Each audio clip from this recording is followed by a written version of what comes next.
Hello everybody, and welcome to the Clark County Public Library program Afterschool Posse. My name is Miss Amanda, and today I'll be reading you a book and showing you a craft that you can make at home. Today we're reading Snowflake Bentley by Jacqueline Briggs Martin, illustrated by Mary Azarian with permission from Houghton Mifflin Harcourt.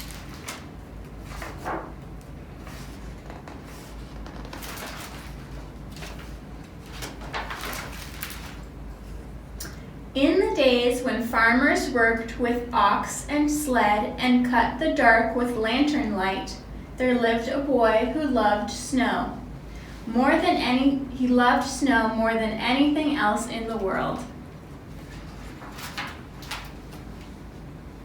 Willie Bentley's happiest days were snowstorm days. He watched snowflakes fall on his mittens, on the dried grass of Vermont farm fields, on the dark metal handle of the barn door. He said snow was as beautiful as butterflies or apple blossoms.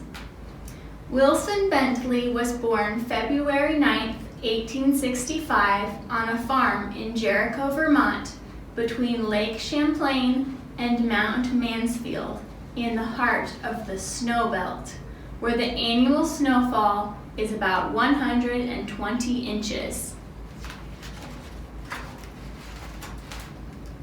He could net butterflies and show them to his older brother Charlie. He could pick apple blossoms and take them to his mother, but he could not share snowflakes because he could not save them. Willie's mother was his teacher until he was 14 years old. He attended school for only a few years. She had a set of encyclopedias, Willie said. I read them all.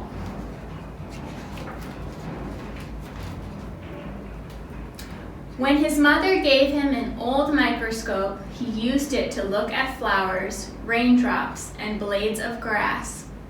Best of all, he used it to look at snow. While other children built forts and pelted snowballs at roosting crows, Willie was watching single snowflakes. Day after stormy day, he studied the icy crystals. From his boyhood on, he studied all forms of moisture. He kept a record of the weather and did many experiments with raindrops. Their intricate patterns were even more beautiful than he had imagined. He expected to find whole flakes that were the same, that were copies of each other, but he never did. Willie decided he must find a way to save snowflakes so others could see their wonderful designs. For 3 winters, he tried drawing snow crystals. They always melted before he could finish. He learned that most crystals had 6 branches, though a few had 3. For each snowflake, the 6 branches were alike. I found that snowflakes were masterpieces of design, he said. No one design was ever repeated. When a snowflake melted, just that much beauty was gone without leaving any record behind. Starting at age 15, he drew 100 snow crystals each winter for 3 winters. When he was 16, Willie read of a camera with its own microscope. If I had that camera, I could photograph snowflakes, he told his mother. Willie's mother knew he would not be happy until he could share what he had seen. Fussing with snow is just foolishness, his father said. Still, he loved his son. When Willie was 17, his parents spent their savings and bought the camera.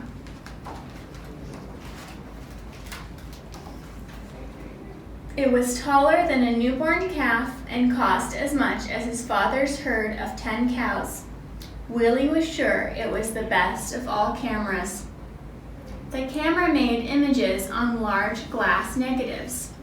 Its microscope could magnify a tiny crystal from 64 to 3,600 times its actual size. Even so, his first pictures were failures, no better than shadows. Yet he would not quit. Mistake by mistake, snowflake by snowflake, Willie worked through every storm. Winter ended, the snow melted, and he had no good pictures. He waited for another season of snow. One day, in the second winter, he tried a new experiment, and it worked. Willie had figured out how to photograph snowflakes. Now everyone can see the great beauty in the tiny crystal, he said. Willie's experiment. He used a very small lens opening, which let only a little light reach the negative, but he kept the lens open for several seconds, up to a minute and a half. He learned too that he could make the snow crystals show up more clearly by using a sharp knife to cut away all the dark parts of the negative around the crystals. This etching meant extra hours of work for each photograph, but Willie didn't mind. But in those days, no one cared. Neighbors laughed at the idea of photographing snow. Snow in Vermont is as common as dirt, they said. We don't need pictures. Willie said the photographs would be his gift to the world. While other farmers sat by the fire or rode to town with horse and sleigh, Willie studied snowstorms. He stood at the shed door and held out a black tray to catch the flakes.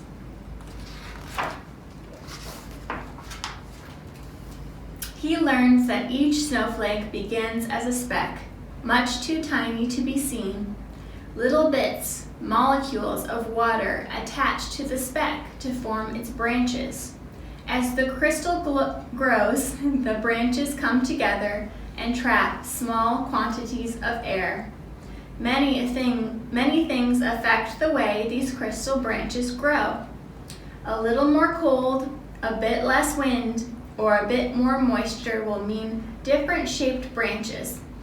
Willie said that was why in all his pictures he never found two snowflakes alike. When he found only jumbled, broken crystals, he brushed the tray clean with a turkey feather and held it out again. He waited hours for just the right crystal and didn't notice the cold. If the shed were warm, the snow would melt. If he breathed on the black tray, the snow would melt. If he twitched a muscle as he held the snow crystal on the long wooden pick, the snowflake would break.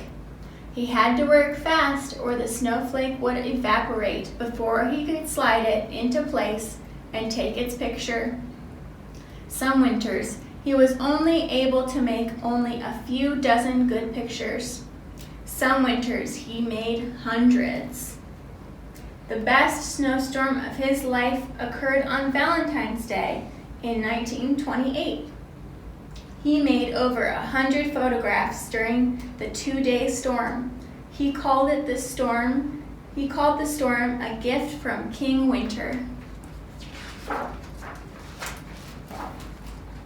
Willie so loved the beauty of nature. He took pictures in all seasons. In the summer, his nieces and nephews rubbed coat hangers with sticky pitch from spruce trees. Then Willie could use them to pick up spider webs jeweled with water drops and take their pictures. On fall nights, he would gently tie a grasshopper to a flower so he could find it in the morning and photograph the dew-covered insect. Willie's nieces and nephews lived in one side of the farmhouse that Willie shared with his brother Charlie. Willie often played the piano as they sang and shared stories and games with them. But his snow crystal pictures were always his favorites. He gave copies away or sold them for a few cents. He made special pictures as gifts for birthdays. He held evening slideshows on the lawns of his friends. Children and adults sat on the grass and watched while Willie projected his slides onto a sheet hung over a clothesline. Many colleges and universities bought lantern slide copies of his photographs and added to their collections each year. Artists and designers used the photographs to inspire their own work. He wrote about snow and published his pictures in magazines. He gave speeches about snow to faraway scholars and neighborhood skywatchers. "You are doing a great work," said a professor from Wisconsin. The little farmer came to be known as the world's expert on snow, the Snowflake Man. But he never grew rich.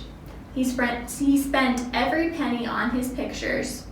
Willie said there were treasures in snow. "I can't afford to miss a single snowstorm," he told a friend. "I never know when I will find some wonderful prize." Other scientists raised money so Willie could gather his best photographs in a book.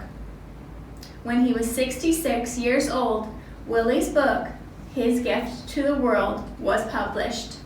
Still, he was not ready to quit. Even today, those who want to learn about snow crystals begin with Wilson Bentley's book, Snow Crystals. By 1926, he had spent $15,000 on his work and received $4,000 from the sale of photographs and slides.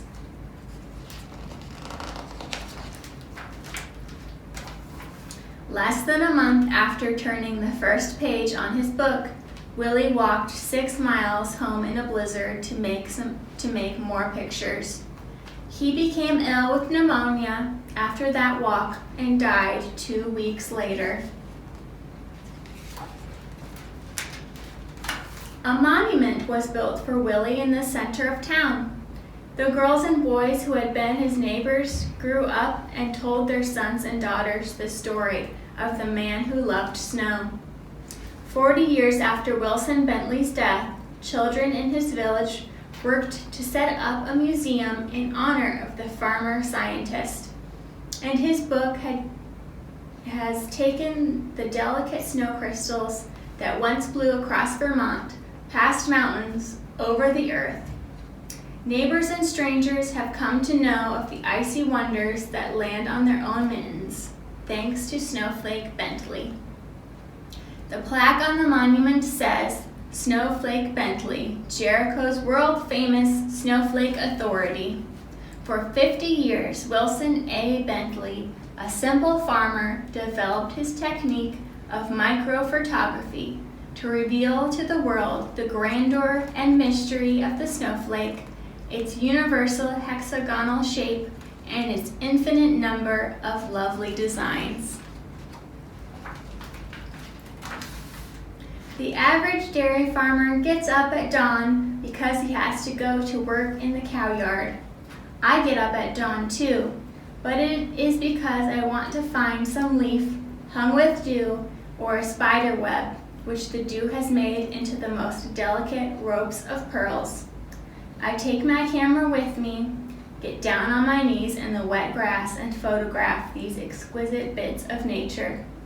But because I do this, I can show these lovely things to people who never would have seen them without my help. They will get their daily quart of milk all right. Other farmers will attend to that. But I think I am giving them something which is just as important. W.A. Bentley. And here we can see some of Bentley's photographs.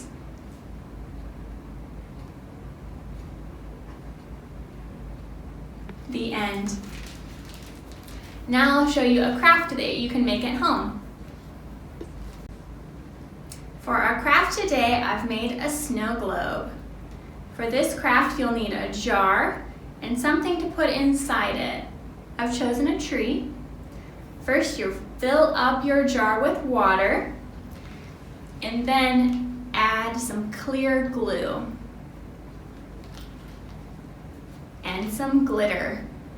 The glue will make the glitter float around. Then you'll add something inside it, like this tree, and then you'll have a snow globe. Thanks for listening. Bye.